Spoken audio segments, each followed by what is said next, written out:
sujet. Faut-il réduire la taille des pintes pour limiter la consommation d'alcool? Pourquoi pas? Mais c'est très sérieux. Ce sont des chercheurs britanniques qui estiment que ce serait une solution pour réduire donc la consommation d'alcool. Faut-il réduire la taille des pintes pour la limiter? Écoutez, on va en parler juste après cette vidéo. C'est un sujet sérieux qui intéresse aussi de près les addictologues ici en France. Je vous donne 2 chiffres. Chaque Français consomme en moyenne 33 litres de bière par an. Et ce sont plus de 40 000 morts liés à la consommation excessive d'alcool chaque année. Une étude scientifique de l'université de Cambridge, très médiatisée chez nos voisins, conseille vivement de réduire la taille de ces pintes pour préserver notre santé. L'expérimentation a été menée dans plusieurs pubs du pays où l'on a réduit d'1 tiers le volume des verres, donc 37 centilitres au lieu de 56. Les chercheurs se sont rendus compte que le volume global de bière vendue avait baissé de 10% par rapport au mois d'avant. Démonstration qui permet aux auteurs de l'étude d'affirmer que réduire la taille de la pinte sauverait des milliers de vies chaque année. Waouh, le calcul. Je rappelle, et je le dis une bonne fois pour toutes, que l'abus d'alcool est dangereux pour la santé. L'abus d'alcool est dangereux pour la santé. Voilà, c'est dit, je le dis une bonne fois pour toutes. Question donc, faut-il réduire la taille des pintes pour limiter la consommation d'alcool? Attention, suspense. Alors, Eric et moi avons dit oui. Yann, vous dites non. On va commencer par Eric, c'est la tradition, n'est-ce pas, cher Eric? Alors, ça fait baisser la consommation d'alcool dans les pubs de 10%. Donc en fait, les mecs sont tellement bourrés, ils ne s'aperçoivent pas qu'on leur verse un peu moins. Parce qu'il suffit d'en commander une deuxième. Moi, je ne pense pas que ça va beaucoup changer les choses, mais je suis pour, parce que malheureusement, je ne pense pas que la pédagogie puisse marcher. Je pense que si on réduit les doses, mais c'est valable pour la bière, mais c'est valable aussi pour le coca, dans les restaurants, on n'a pas le droit de citer les marques, mais dans les restaurants de restauration rapide, je pense qu'il faut baisser la consommation, ou en tout cas les quantités qu'on sert, parce que la pédagogie ne sert à rien. Mais là, les résultats, c'est 10% sur un mois d'expérimentation. Au bout d'1 an, je vous assure que ce sera absolument la même chose. Mais ça a déjà été fait, vous savez. Pourquoi pas? Pourquoi pas en diététique, quand vous réduisez la taille de votre assiette, vous consommez naturellement moins. Donc pourquoi pas effectivement Pour un moment, mais je pense que tout le monde revient aux mauvaises habitudes. Il faut que les gens savent ce qu'ils ingurgitent. La bière, ça passe pas pour un alcool, mais c'est de l'alcool. 33 litres par an en moyenne, mais c'est pas moi. Je peux vous dire que c'est pas moi du tout. Et regardez ce qui se passe. Il y a un phénomène de civilisation. Il y a des gens qui ont comme projet de vie maintenant de boire des bières en terrasse. C'est devenu une activité massive. Non, mais c'est un projet de vie et même un projet de civilisation. Qu'est-ce que tu fais ce soir? Je bois des bières en terrasse. Je ne regarde pas Pascal Ériquian et les autres, ce qui est grave. Je ne vais pas au cinéma, je ne vais pas au théâtre, je ne lis pas. Je bois des bières en terrasse. Donc c'est. Voilà. Mais c'est convivial, des bières. Non, c'est pas convivial. Ça se passe dans les terrasses où on ne s'entend pas parler parce que tout le monde parle en même temps. Ou qu'il y ait de la musique pire que celle qu'on nous inflige avant l'émission. Non, pas pire. Mais restez chez vous, ça ne va pas, ça. Ce n'est pas pire. Donc, il faut faire quelque chose, mais je crains que ça soit un peu cosmétique et qu'il faille un jour prendre des mesures plus drastiques. Bon. Vous connaissez mon opinion sur le sujet. J'estime que les gens qui veulent boire de l'alcool ont droit d'en boire dans les proportions qu'ils souhaitent. Si c'est pour faire la fête, qu'ils la fassent. Si c'est pour se détruire, qu'ils se détruisent. Il y a une liberté de chacun à chacun à l'autodestruction, que ce soit par le tabac, par l'alcool ou par la drogue. Il faut que chacun puisse s'autoriser à faire ce qu'il veut de son corps. Ce n'est pas à des instances extérieures de légiférer sur la liberté intrinsèque de l'individu. Celui qui veut boire jusqu'à rouler par terre, il a, dans cette société, le droit de le faire. Donc fichons la paix à ceux qui veulent prendre des pintes, des doubles pintes, des triples, voire des quadruples. Ce n'est pas mon problème. S'ils se sentent heureux et libres comme ça, ils ont droit. Celui qui veut s'attaquer à sa santé a la liberté de le faire. Il y a tellement de règles, tellement de lois, tellement d'interdits dans cette société. Si on ne peut plus fumer, et c'est un non-fumeur qui vous le dit, et boire, et c'est un non-buveur qui vous le dit, alors la vie devient un enfer. C'est liberticide, en fait. Moi, je suis pour la liberté individuelle. On fait ce qu'on veut de notre corps. Et notre cerveau nous y aide. Non, mais le problème, c'est que dans ce cas-là, l'individualité n'existe pas, puisque toutes les maladies qui vont être développées à cause du tabac ou de l'alcool vont être prises en charge par la collectivité. Oui, d'accord. Donc l'individualisme n'existe pas, c'est-à-dire que tu fais ce que tu veux, tu te détruis, sauf qu'à un moment, la société va venir te voir, te soigner, te remettre. Alors en plus, dans le cas de l'alcool, ça peut provoquer des accidents. En plus, bon. Donc voilà, le buveur de bière n'est pas seul au monde, il est au milieu d'une société et d'un monde. Donc je trouve que il y a quelque chose d'un peu étroit dans le calcul de dire moi je me défonce et puis... Société qu'il essaye de fuir comme bon lui semble, et on n'a pas tellement de manière de s'enfuir. Tout le monde n'arrive pas à fuir le réel en allant voir des Van Gogh dans des musées. Il y en a qui n'ont malheureusement que la bière et le vin. Bon, mais vous savez, c'est assez intéressant ces chiffres. Plus d'un adulte français sur 5 dépasse en métropole les plafonds de consommation d'alcool recommandés. Il y a 39% des Français qui buvaient de l'alcool toutes les semaines en 2021 contre 63 en 2000. Alors je crois que les plafonds recommandés, c'est 2 verres et pas tous les jours. C'est ça, pas plus de 2 verres et pas tous les jours.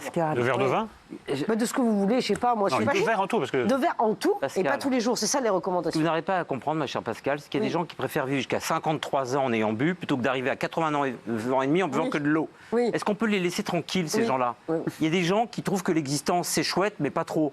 Est-ce qu'ils ont le droit de se détruire? Est-ce qu'ils ont le droit aussi de penser qu'ils ne se détruisent pas en buvant? Où est le mal?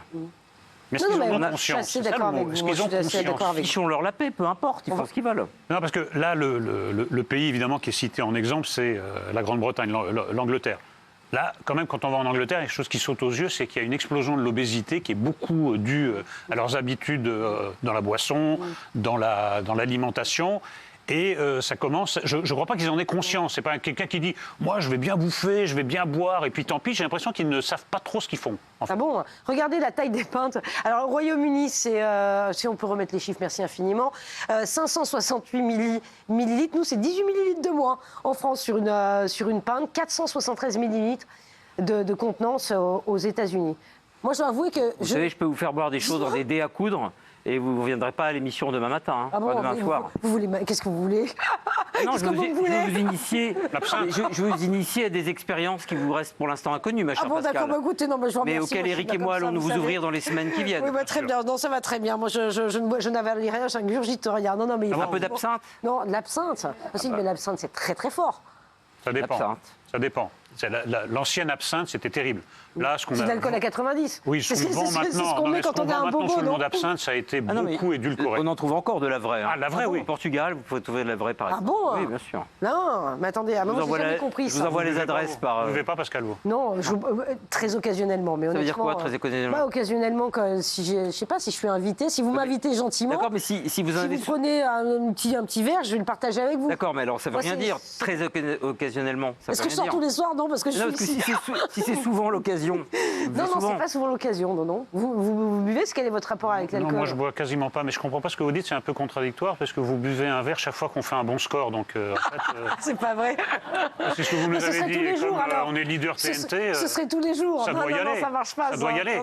Non, jamais. Mais c'est vrai que, bon, voilà, tout le monde se pose des questions. C'est vrai qu'en France, en plus, c'est très particulier ce rapport qu'on a à l'alcool, parce que, pardon, mais moi qui suis du Sud-Ouest, j'ai été élevée dans cette culture du vin et du bon vin. C'était pas mal chez moi, dans ma famille. Vous soulevez un point important. Là, la bière est en train de se surclasser le vin. Mais parce que c'est moins cher, peut-être, oui, non? Non, pas tellement, mais c'est surtout un changement civilisationnel. Avant, la France était un pays de consommateurs de vin, ça devient un pays de consommateurs de bière. C'est vraiment un changement capital. C'est vraiment une identité de la France qui est en train de muter et sur laquelle cette mutation... Oui, on buvait plus de bière que de vin, avec modération toujours. Non. Non, le cacao aussi est en train de... Je vois pas le rapport. J'ai essayé d'élever le débat. Je suis très petit-déj comme mec. Non, j'aime pas tellement l'alcool parce qu'en fait, j'adorerais adorer l'alcool. J'adorerais adorer l'alcool, oui. Mais j'arrive pas parce que j'aime pas le goût. J'adorerais. Vous n'aimez pas J'adorerais être fumeur parce que ça donne une contenance. Oui. J'adorerais me droguer parce que j'aime pas le réel. Ah bon? Mais en fait, tout ça, un mélange d'hypocondrie et de goût détestable fait que je suis obligé d'être sain. Mais si je m'écoutais, je serais le contraire. Mais en fait, c'est mon corps qui refuse. Mais ça me fait penser à Johnny. On lui avait demandé mais pourquoi tu bois si vite tes verres d'alcool? Il dit parce que j'aime pas le goût.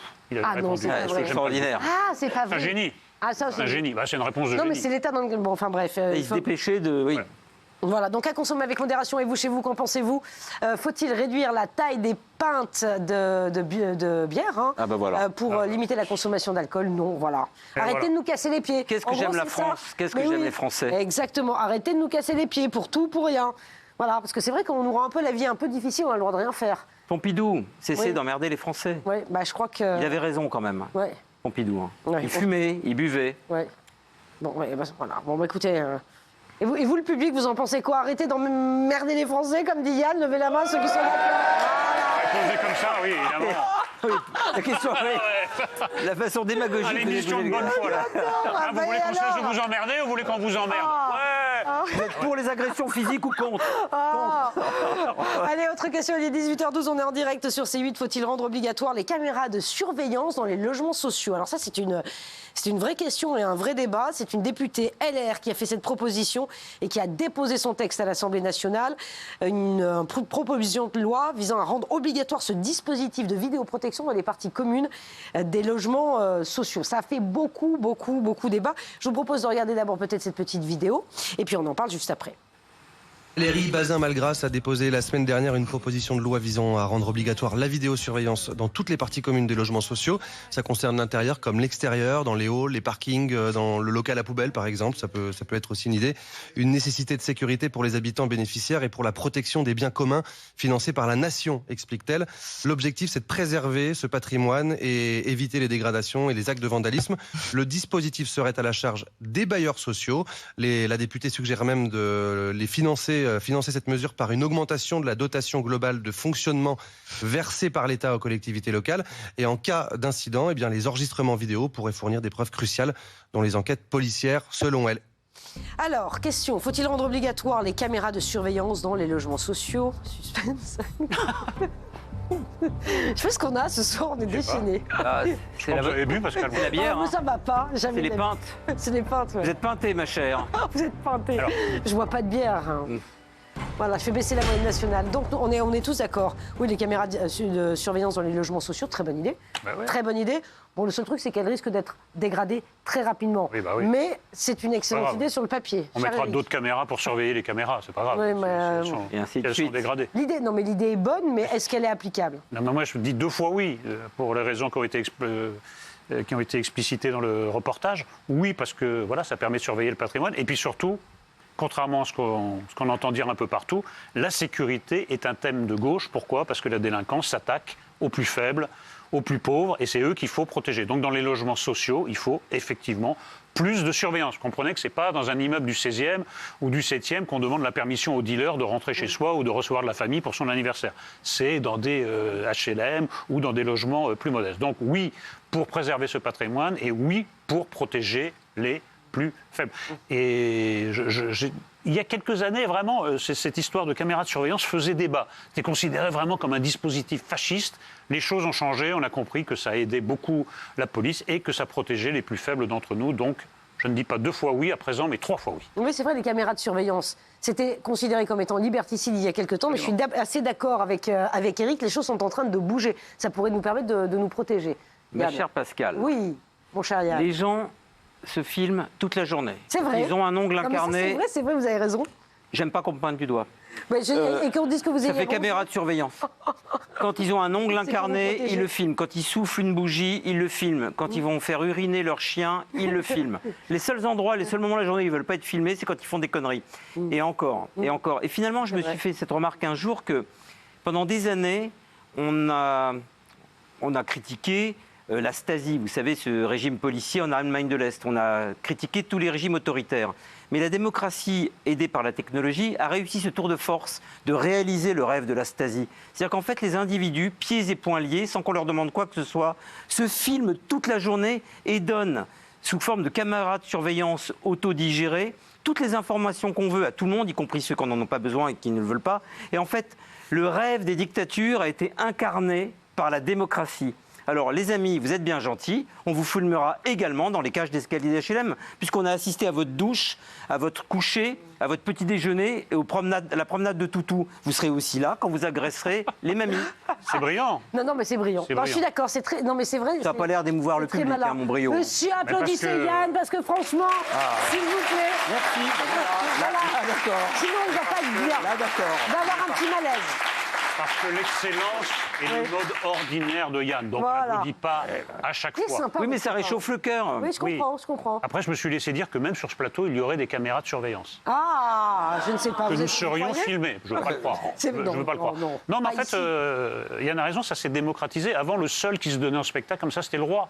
On assistait tout le monde est roi maintenant. Voilà, au roi qui se levait, il allait déféquer, la cour était ravie de voir le roi déféquer. Ben maintenant, tout le monde est devenu roi. C'est la démocratisation de la royauté. Bon, et ça peut permettre aussi à la police de réduire certaines enquêtes, bien sûr. Mais alors après, je pense souvent, je ne sais pas si vous avez remarqué, mais dans certaines villes où des caméras de vidéosurveillance ont été installées, souvent le problème c'est qu'elles sont détruites.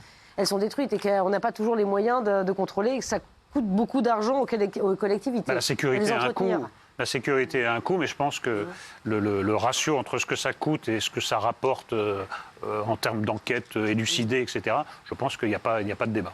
On va parler dans un instant de la gueule de bois des villes françaises qui ont reçu les JO. Ah, on nous a vendu et on a vendu à la terre entière un Paris merveilleux, des grandes villes françaises merveilleuses, propres, calmes. Ratatouille. Ratatouille. Émilie Paris. Ben, je peux vous dire que... Ah ben c'est la gueule de bois maintenant. Ah, voilà. Maintenant, Ratatouille, c'est dans les bosquets, c'est les surmulots. C'est les surmulots. On a retrouvé les surmulots. On revient dans un tout petit instant sur C8. À tout de suite.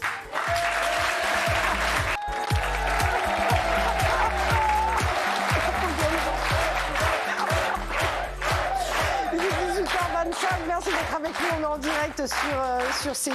J'ai un coup de barre, moi. Ah bah dis donc, ça va. Un coup de barre. Je peux vous dire, écoutez, on s'amuse. C'est communicatif, hein. Ah non, ça suffit. On est en direct, là ? Non, on n'est pas en direct, c'est les vacances. Écoutez, vous voulez quelque chose? Vous voulez quoi? Qu'est-ce que je peux faire pour vous? On peut faire quelque chose pour vous? Je vais vous? prendre un peu d'eau, mais il y a un nom de marque sur la canette. Ah, pas du tout. Ah non, alors attendez, de l'eau, voilà. Là, il n'y a pas de marque. Il n'y a pas de marque. Allez-y, oui. Ah, c'est de l'eau sans marque. Vous avez eu 7 minutes pour boire de l'eau, mais non. Maintenant, là... Je joue aux échecs. Vous jouez aux échecs. Vous commencez un peu à faire vieux couple, tous les deux. Ça se chamaille beaucoup. Non, mais après, moi, je ne sors pas avec les filles qui carburent à la bière. Mais jamais, je bois pas de bière. À la bière tiède. Pas de bière. À la bière chaude. Jamais de la vie. Non, la bière. Là. Qu'est-ce que je disais? On me la fait pas, moi. Bon, il y a une émission à faire, là, Pascal. Et vous arrêtez jamais. Si, quand vous n'êtes pas là. Ah oui, c'est ça. Bon, alors, pour ceux qui viennent de nous rejoindre, il est 18h26. Mais si vous vous y mettez aussi, je ne m'en sors pas. On va parler dans un instant de l'après-JO, la gueule de bois après les Jeux Olympiques. Alors, ça concerne la capitale, vous allez voir. Et ça concerne aussi toutes les grandes villes françaises. On a pas mal de choses à dire. Nous étions en train de parler juste avant la pause et on vous demandera votre avis. Vous pouvez réagir sur les réseaux sociaux. #PEIA. Faut-il mettre des caméras de vidéosurveillance dans les couloirs des logements sociaux? C'est une proposition d'une députée LR. Elle a remis une proposition de loi à l'Assemblée nationale pour que cette proposition de loi, ce texte, soit débattu par les députés. Et ça a fait énormément réagir. Voilà. Donc, Eric. Non, mais pourquoi ça fait réagir? Mais ça fait réagir parce que beaucoup trouvent que c'est une bonne idée, effectivement. Oui, non, mais il y a beaucoup qui trouvent que c'est une mauvaise idée par idéologie. En fait, ils s'opposent par principe. On a beau leur expliquer qu'il y a quand même des tas d'affaires qui ont été résolues grâce aux caméras de surveillance, des affaires, des crimes, des choses que nous condamnons tous. Non, par idéologie, la caméra de surveillance, c'est fasciste, c'est d'extrême droite, c'est intrusif. Ben, si vous n'avez rien fait, où est l'intrusion? Voilà. Oui, mais si vous rentrez chez vous sans ravager tout l'immeuble, quel est le problème d'avoir été filmé? Moi, je ne vois pas. Mais c'est un peu Big Brother. Certains pensent que c'est un peu Big Brother. On voit à quelle heure vous rentrez chez vous, à quelle heure vous partez. Big Brother, il y a des caméras à l'intérieur des appartements, etc. On n'en est pas là. On a des caméras dans les parties communes. Non, mais alors sachez justement, c'est intéressant. Donc les caméras peuvent filmer les espaces communs, vous avez raison. Parking, local à vélo ou à poussette, hall d'entrée, porte d'ascenseur, cours. En revanche, elles ne doivent pas filmer les portes des appartements pour pas voir qui rentre, qui sort de chez vous et à quelle heure vous rentrez ou à quelle heure vous sortez. Normal. Bah, ça a l'air de vous étonner. Non, mais... Pas du tout. C'est votre tête qui me fait rire. Moi, j'ai soulagé en tout cas. Moi, j'ai tout dit sur le sujet. Ceux qui voudront se renseigner sur mes paroles devront regarder en replay parce que je ne vais pas répéter ce que j'ai dit il y a 5 minutes. Mais vous êtes insupportable. Mais le replay, ça sert à ça. Je ne vais pas répéter un truc que j'ai pas eu d'idée nouvelle depuis la pub. Je vais pas soit redire ce que je dis, soit dire le contraire, soit dire un autre truc. Bon, moi, j'ai exprimé mon point de vue en 2 temps. J'observe juste que Pascal a l'air très soulagé qu'on ne puisse pas filmer sa porte. Ah, ma porte. Ça, c'est vrai. Ah, oui. Apparemment. Ma porte. Oh, bah, bon, on peut filmer ma porte. Apparemment, vous avez des choses à cacher, ce qui est votre droit. Mais apparemment. Non, moi, j'ai rien à. Non, rien à cacher. Non, j'ai pas. J'ai pas grand-chose à cacher. Non, je vous assure que j'ai pas grand-chose à cacher. D'accord. Voilà. Et vous, dans le public, est-ce que vous accepteriez qu'on mette des caméras dans les couloirs de vos immeubles? Ah, voilà. Tout le monde dit oui, tout le monde dit Moi, oui. je connais très bien les HLM parce que ma grand-mère habite dans un HLM, donc Oui. j'ai passé toute mon enfance et j'y vais régulièrement, plusieurs fois par an. J'y passe de longues journées, de longues semaines parfois. Et l'ambiance des HLM n'est pas la même qu'il y a 20 ans. Ah, Non, il y a des gens qui se baladent dans les parties communes qui ne font même pas partie du HLM. Donc en fait, il y a du neuf. Donc comme j'aime tout ce qui est neuf, j'aimerais bien qu'on le filme pour que je puisse le regarder. ah. Ça fait des vidéos inédites qui n'existaient pas il y a 20 ans. Tout évolue, hein. Le cinéma a changé, les vidéosurveillances proposent des spectacles qui n'avaient pas lieu avant. Le monde est fou. Le 21e siècle est plein d'enchantements et de surprises. Oui, mais ça, ces caméras vont protéger les plus faibles. Et c'est vrai. Protéger la grand-mère de Yann, que je salue, que Et j'aime qui te beaucoup, salue. que j'aime beaucoup. Oui, Simone. Oui. Mais je la Eh ben, connais pas, mais oui, moi, mais elle j'embrasse habite dans un Simone. HLM et je pense Non, mais qu'elle je dis voulait ça au poser premier degré, oui. lui demander son avis. Une HLM. Oui, mais moi je dis un. Ah bah oui, mais c'est une. Il n'y a que les gens qui habitent pas en HLM qui disent une, des snobs comme vous. Nous on dit un HLM. Je suis pas une. Je parle Quand vous français. habitez dans un Une HLM, vous dites habitation oui. à loyer modéré. Habitation à loyer Les modéré. bourgeois qui n'ont jamais mis les pieds dans un HLM disent une HLM. vous en savez Ceux qui ont passé leur vie comme moi disent un Ah HLM. bon, d'accord. Bon, bah, Vous n'êtes pas d'accord? Non, vous n'êtes pas En plus, d'accord. moi, je suis pour la fluidité de genre. Donc, Et les gens sont d'accord. Hein. On dit un HLM chez nous autres. toujours Genre des HLM. est-il que Oui. la grand-mère de Yann ou des personnes âgées, fragiles, Diront oui. vulnérables, seront protégées par ce système. Donc, qui s'y oppose? J'arrive pas à comprendre. Mais- Et pourquoi vous avez posé la question au public? Pourquoi tout le monde est d'accord? Parce que le public est constitué à 100% d'honnêtes gens. Mais Voilà. Eric a raison, c'est quand même étrange d'être contre. Si on n'a rien, J'ai dit oui. si on n'a rien à se reprocher, non mais, j'hallucine. c'est-à-dire, à part ceux qui pourraient bénéficier du fait que ça n'existe pas, qui pourraient Oui. se réjouir de leur absence? Non mais je veux dire, Oui. franchement, Non, mais je suis d'accord, je suis d'accord. Bon, écoutez, voilà, c'est peut-être. franchement. Non, mais moi, ça me pose aucun moi je ne problème. me réjouis pas de leur présence, mais je ne regrette pas leur absence. Pour être, voilà. Et C'est dommage qu'on en soit tenu à arriver à des solutions pareilles, mais hélas, c'est nécessaire aujourd'hui. Point. Ouais, vous avez raison. Et qu'en pensez-vous chez vous? Vous savez que vous pouvez réagir sur les réseaux sociaux #PEIA. On va voir le résultat du sondage. La question qui a été posée, ben voilà. faut-il rendre obligatoire Bien sûr. les caméras Voilà. de surveillance dans les logements sociaux? 73% d'honnêtes gens en Et oui. France, et puis voilà. Et Pascal, quand est-ce qu'on s'apercevra qu'en France, le problème numéro un, et moi je ne mélange pas ça avec des problèmes migratoires, personnellement, c'est pas du tout le sujet, j'aime pas tellement les mélanges. Qu'il y ait des problèmes, il y en a, mais l'insécurité est le problème numéro un des Français aujourd'hui, notamment grâce, ou à cause plutôt, pardon, des trafics de drogue. Donc l'insécurité, c'est l'obsession numéro un des Français. Et en disant ça, je ne dis qu'un lieu commun, mais là, vous pouvez faire tous les sondages que vous voulez, du 16e arrondissement de Paris au HLM de Marseille, ou de Narbonne ou de Niort, vous aurez la même réponse. C'est un constat bête et méchant. Et c'est une réalité discriminatoire, puisque nous ne sommes pas tous égaux devant la délinquance. Certains y sont plus exposés. Les plus J'estime que démunis. Voilà, j'estime que la présence des caméras rétablit un peu l'équilibre. Oui, c'est vrai, c'est une bonne conclusion, ça. Pas mal. Merci. Oui, Pas parce mal, que regardez, pas mal, ouais. mais il a raison, Oui. dans les quartiers riches, Oui. on est protégé de facto par une sorte de muraille qui est une muraille parfois visible, comme dans certains coins de Paris, des murailles invisibles par l'argent, etc. Ou alors c'est extrêmement surveillé, des caméras partout, qui sont souvent payées d'ailleurs par des particuliers. Et l'équivalent, c'est de rendre obligatoire la même chose dans les quartiers défavorisés. Ça ramènerait un peu d'équité, c'est ce que vous Bah, dites. les riches payent pour avoir des caméras, Oui. donc c'est à l'État de payer pour que les pauvres en aient aussi, c'est Voilà. tout. La sécurité est un thème de gauche, devrait être un thème de gauche. Oui, mais ça ne l'est pas. Et ça Non, ne c'est l'est considéré comme un thème d'extrême droite, Ouais. alors que, comme le dit Eric, c'est quand même dans les endroits les plus défavorisés qu'il y a le plus de violence. Exact. voilà. Exact. Allez, 18h33, on est en direct sur C8. Autre question, évidemment, l'après-JO, la gueule de bois. Ah bah alors ça. Là, Alors, on nous a vendu, je sais pas, alors... Pas joli. Non mais c'est vrai. Non mais c'est vrai.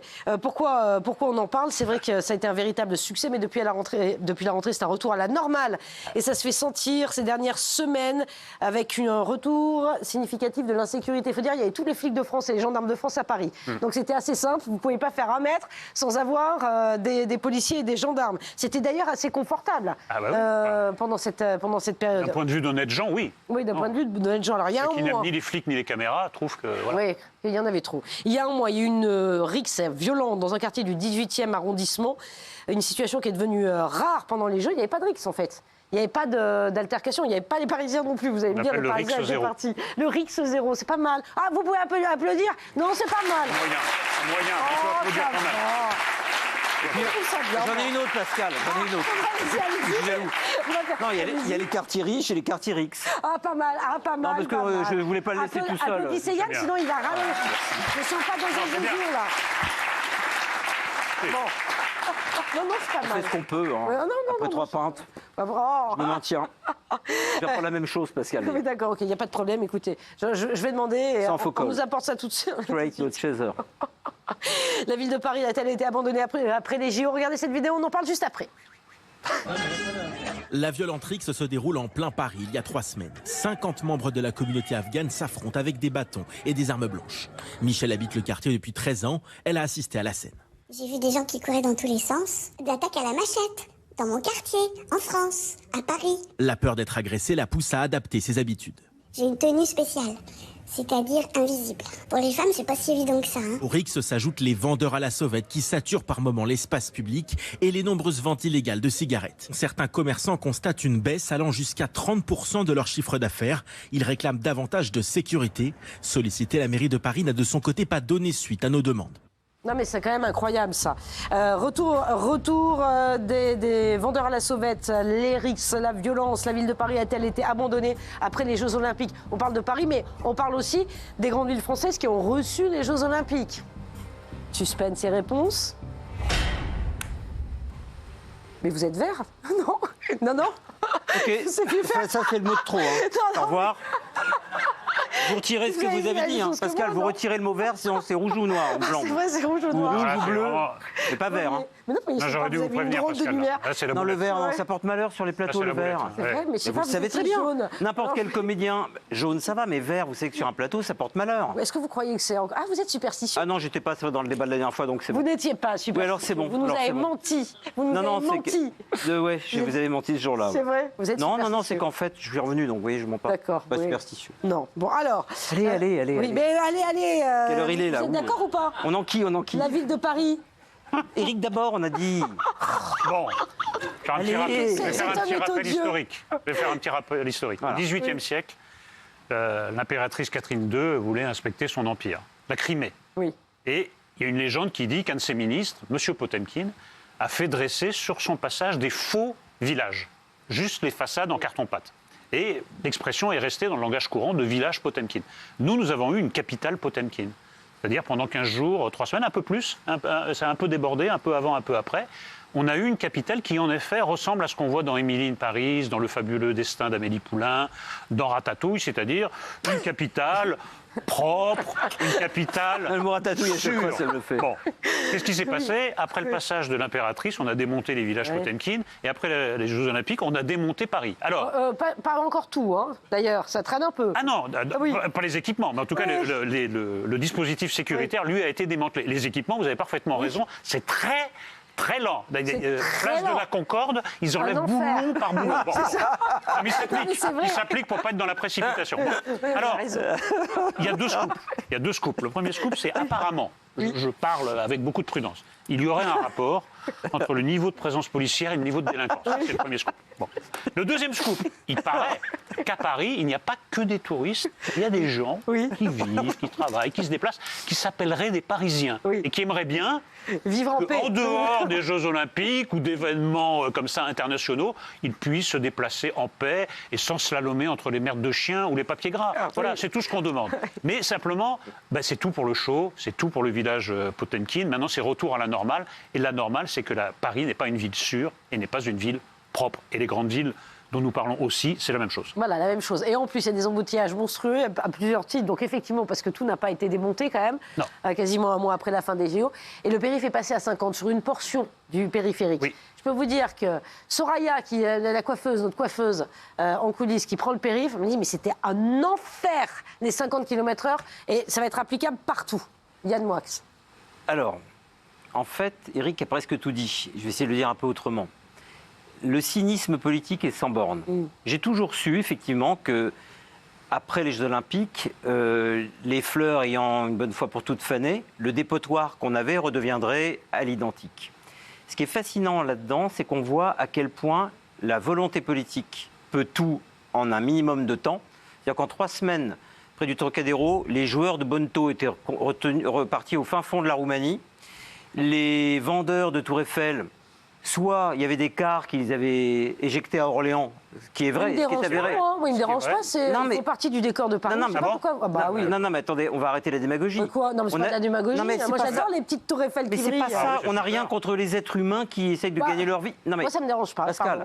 Vous me laissez terminer parce que si je peux pas terminer une phrase, je peux pas vous faire. laisser dire que c'est la première chose à laquelle vous pensez. Il y a d'autres problèmes dans Paris, c'est pas les vendeurs des C'est le Tour Eiffel. sujet. Oui. Le Champ de Mars et le Trocadéro est un endroit où les touristes, par exemple, je ne parle pas de la saleté, Eric en a parlé, je parle de la fréquentation. Il y a des touristes tous les jours qui, maintenant que les Jeux Olympiques sont terminés, ont le droit de se refaire avoir par des joueurs de bonneteau, jeux dangereux et qui devraient être interdits.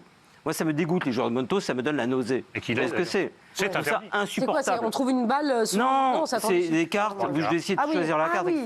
Donc, rangez votre politiquement correct 5 minutes et essayez de me laisser finir la fin de ma phrase.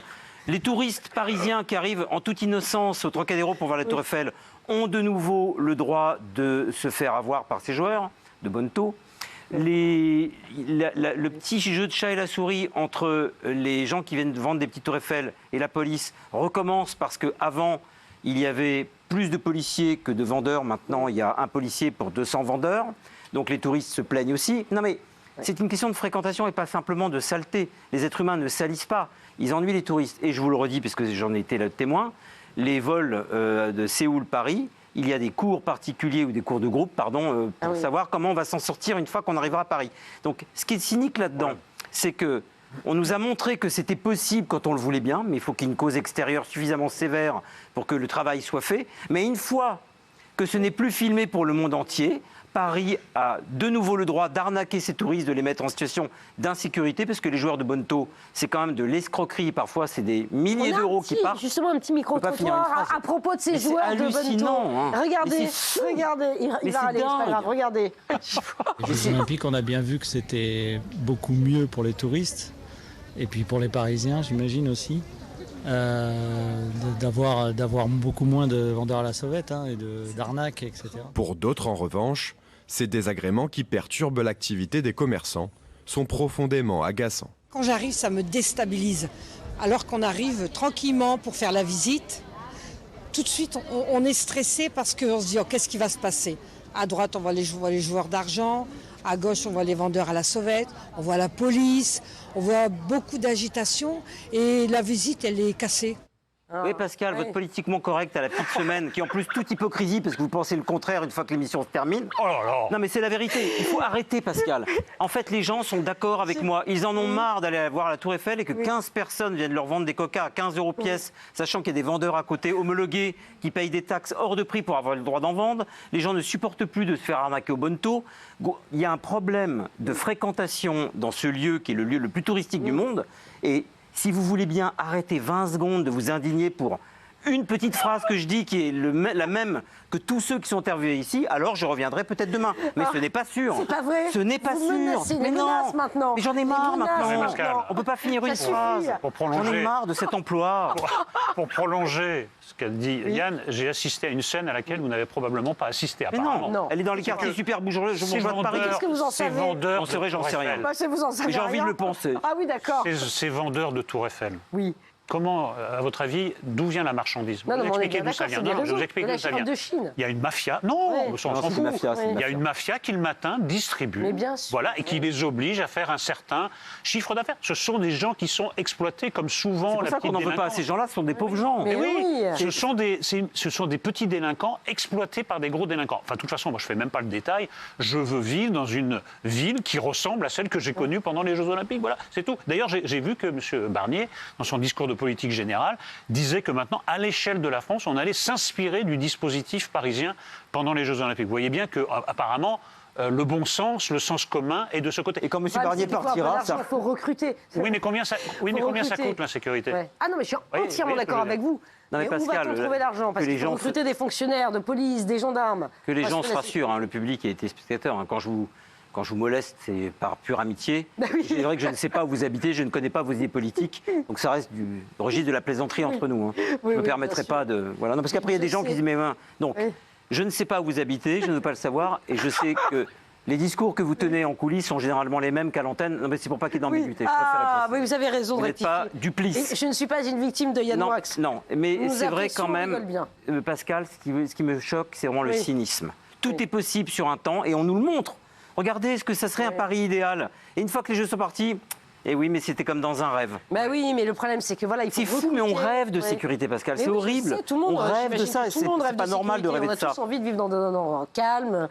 Mais le recrutement pendant les Jeux Olympiques, il n'y avait pas que des policiers, il y avait des agents de sécurité. On en a recruté par milliers.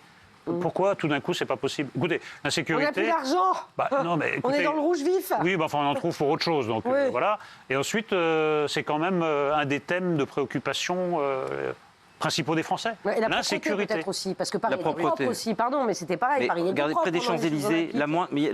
le moindre pétunia, la moindre violette s'est épanouie pendant quelques jours. Et là, c'est bon, vous pouvez refaire uriner un chien à un endroit X. Il n'y a pas de problème. Mais en fait, c'est le cynisme.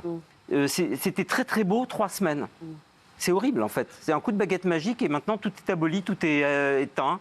En fait, quelqu'un a éteint la lumière et on est parti. Quoi. Bon. Ça rejoint notre thème précédent. Quand il n'y a plus de caméras, tout est permis. Voilà. Ouais. Ah oui, non, c'est pas mal ça. Voilà, ramener J'ai une les question caméras quand même, à Paris. Pascal. Oui, dites-moi. Dans Ratatouille, c'est Oui. pas la souris qui s'appelle Ratatouille. C'est le rat. Non, non, je crois pas. Si, Laura s'appelle. Ah, il s'appelle Ratatouille. Bah oui. C'est sûr ça. Enfin, c'est un rat, c'est pas une souris, oui. Ouais, Enfin, c'est un rat. c'est vraiment- Ratatouille.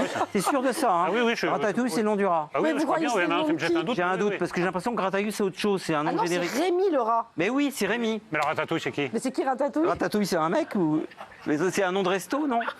C'est le nom du film. Non, mais c'est un- On est perdu aujourd'hui. Non, je sais parce que pas c'est ce qui se important. passe. Il y a un bon Oui, c'est Rémi, le rat, c'est Rémi. Oh, je suis perdu. Le rat s'appelle Rémi. Ouais, Mais c'était c'est- ça. Et ça fait 1 heure que vous vous posez la question. Bah, j'étais contrarié tout à l'heure à cause de ça. Le public oui. est très partagé. C'est pour ça qu'à un moment je me suis emporté, j'avais ça dans le crâne. ouais. Ah oui, c'est Ratatouille qui. J'ai pas l'impression que le public soit très ratatouillesque. Oh. Mais quoi, vous l'avez pas vu, J'adore c'est pas Ratatouille. grave. Vous avez regardé Cannibal Holocaust à la place. Ah, vous Ah. aimez Ratatouille? Il y a une Ah oui. ratatouillienne. Ah, ratatouillenne. Ah mais, et voilà, on a besoin de... Eh, Sacha, franchement, n'importe quoi, Ratatouille, c'est le rat. quand même. Et lui, c'est le chef de cuisine. Heureusement qu'il y a le public, bravo. Bravo. Bravo, madame, heureusement qu'il y en a qui Moi, suivent. j'ai jamais On croisé dit un rat qui s'appelait n'importe Rémi, quoi. d'ailleurs. Jamais. Jamais. Alors, j'en ai croisé des rats à Paris, hein, mais Ah oui, jamais un Rémi. Jamais un Rémi, là. Bah non. Voilà, bon, mais Ratatouille, effectivement. Moi, je veux belle l'avis image du finale. public parce que je suis très impatient. Mais oui, l'avis du public. Alors, justement, Ratatouille l'avis mais pas sur Ratatouille, mon cher. Sur la ville de Paris et les grandes villes ont-elles été abandonnées Ah après ouais, les c'est Jeux Rémi le Olympiques? cuisinier, ouais. Ah ouais, ouais. C'est ce que madame, elle suit les classiques. Je vais vérifier. 92%, quasiment 93%. Et voilà. Ben voilà. Mais Voilà c'est la ville de logique. Paris. Et ça ne concerne pas que Paris. Hein. Si on a fait ce sujet, c'est parce qu'on parle Donc, des on autres a grandes villes. Hein. 7% de surmulot parmi notre public. Qui, eux, pensent Ah que bon c'est bien. C'est Rémi? Non, attendez, il y a débat. Ah, Moi, je ah, termine oui, pas tu cette vois. impression. Ah, moi, je crois Il que c'est s'appelle Ratatouille. Alfredo, le cuisinier. Alfredo. Mademoiselle, vous auriez mieux fait de vous taire, mais Voilà. au moins vous avez le Alors, courage le rat, il d'intervenir. s'appelle C'est comment, Ratatouille, Sacha? On peut le pas rat. laisser les Attendez, téléspectateurs comme ça. attendez. Il faut régler ce problème avant que Cyril n'arrive, hein, parce que Cyril va pas être content. J'y hein. comprends rien. Non, mais moi. attends, si Ah, Cyril Rémi, le apprend rat. qu'on ne sait pas qui ratatouille, C'est Rémi le rat. ça va retomber dessus. Bon, alors, vous embrasse à demain. Mais non, mais toi et Rémi. Rémi, c'est le rat, mais du coup, Alfredo, le cuisinier.